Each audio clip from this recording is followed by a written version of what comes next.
નમસ્તે ખેડૂત મિત્રો, ખેડૂત માહિતી કેન્દ્ર ચેનલમાં આપનું હાર્દિક સ્વાગત છે. ખેડૂત મિત્રો, આજે આપણે જોવાના છે હવામાન વિભાગની ચિંતાજનક આગાહી. રાજ્યના વાતાવરણને લઈને હવામાન વિભાગે નવી આગાહી કરી છે.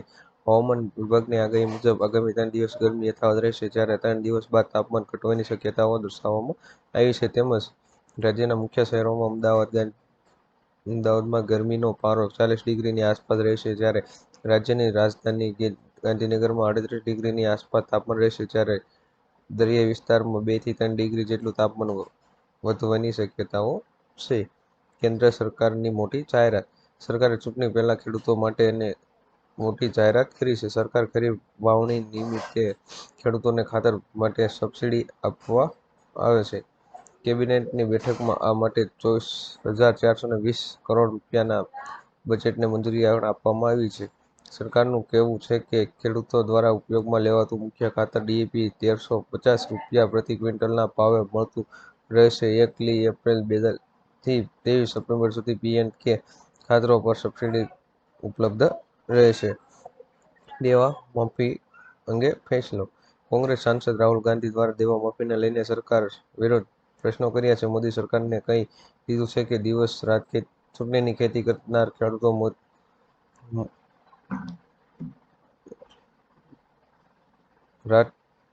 દિવસ રાત ચૂંટણીની ખેતી કરનાર મોદીએ છેલ્લા 10 વર્ષમાં માત્ર ખેડૂતો સાથે જ છેતરપિંડી કરી છે. તેના કારણે દેશના દરરોજ 30 ખેડૂત દેવાના કારણે જીવ ગુમાવી રહ્યા છે, તેવું રાહુલ ગાંધી દ્વારા ટ્વીટ કરીને પોસ્ટ કરવામાં આવ્યું હતું. આ વાતની કહી શકાય કે જો રાજ્યમાં આવનારા સમયમાં કોંગ્રેસની સરકાર બનશે તો ખેડૂતો માટે દેવા માફીની જાહેરાત થશે. અગાઉ પણ ચૂંટણી વખતે 2 લાખ રૂપિયા સુધીનું દેવું માફ કરવાની કોંગ્રેસ પાર્ટીએ જાહેરાત કરી હતી. 17મો હપ્તો ક્યારે આવશે? પ્રધાનમંત્રી કિસાન સન્માન નિધિ યોજના હેઠળ પાત્ર ખેડૂતોને વાર્ષિક 6,000 રૂપિયા આપવામાં આવે છે, અને આ નાણાં દર 4 મહિને 2,000ના 3 હપ્તામાં આપવામાં આવે છે. આવી સ્થિતિમાં આ વખતે ખેડૂતો યોજનાના આગામી હપ્તા એટલે કે 17મા હપ્તાની રાહ જોઈ રહ્યા છે. આવી સ્થિતિમાં ઘણા ખેડૂતો પૂછી રહ્યા છે કે 2000નો 17મો હપ્તો ક્યારે રિલીઝ થઈ શકે છે. જો મિત્રો, અત્યાર સુધીના લાયક ખેડૂતોને યોજના હેઠળ 16 હપ્તા મળી ચૂક્યા છે. મોબાઈલ ફોન ખરીદવા 6,000 રૂપિયા સહાય.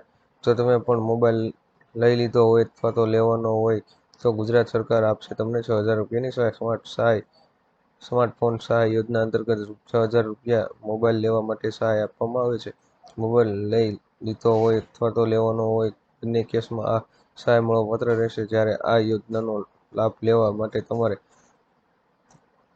એક ઓનલાઈન ફોર્મ ભરી સબમિટ કરવાનું રહેશે. થોડાક દિવસમાં તમે વેરિફિકેશન એપ્રુવ થઈ જશે ત્યારે તમે આપેલા બેંક એકાઉન્ટ નંબર પર 6,000 રૂપિયા જમા કરવામાં આવશે.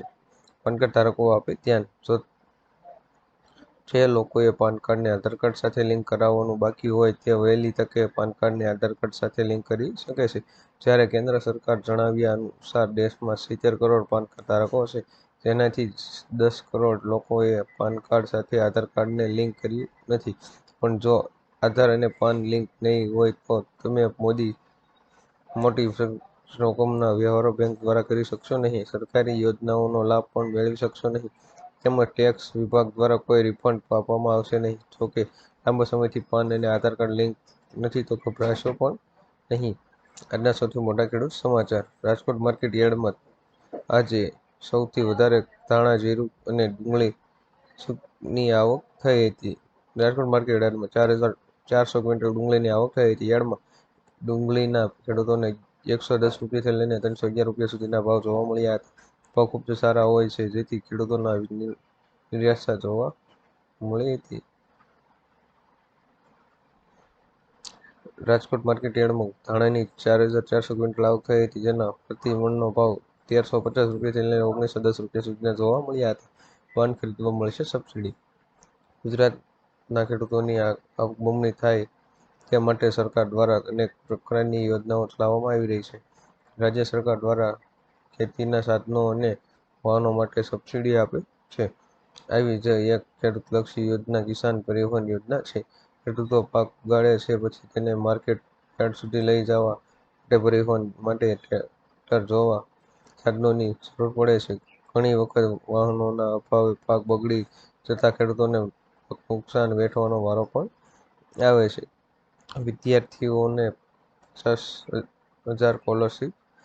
જો તમારા ઘરમાં કે કોઈ બેન દીકરી 9 થી 12 અભ્યાસ કરતી હોય તેમને સરકાર તરફથી મળશે 50,000 રૂપિયાની સહાય. નમો લક્ષ્મી સહાય યોજના અંતર્ગત ધોરણ 9માં રૂ. 10,000, ધોરણ 10માં રૂ. 10,000, ધોરણ 11માં રૂ.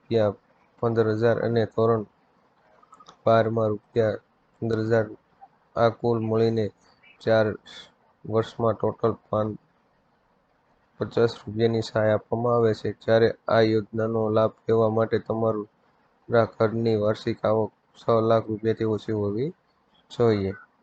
સિમ કાર્ડને લઈને મોટો નિર્ણય.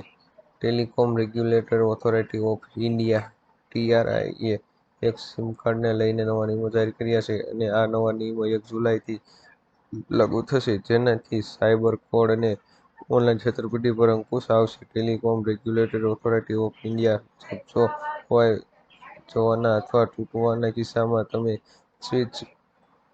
સિમ સ્વિચ કરાવો છો તો તમારા નંબર પોર્ટ થશે નહીં. આ સમયમર્યાદા 7 દિવસની રહેશે. ઘણી વખત છેતરપિંડી કરનારાઓ સિમ સ્વિચ કરીને લોકોને લૂંટે છે, કેમ કે સિમ સ્વિચ કોઈ જાતનું નથી.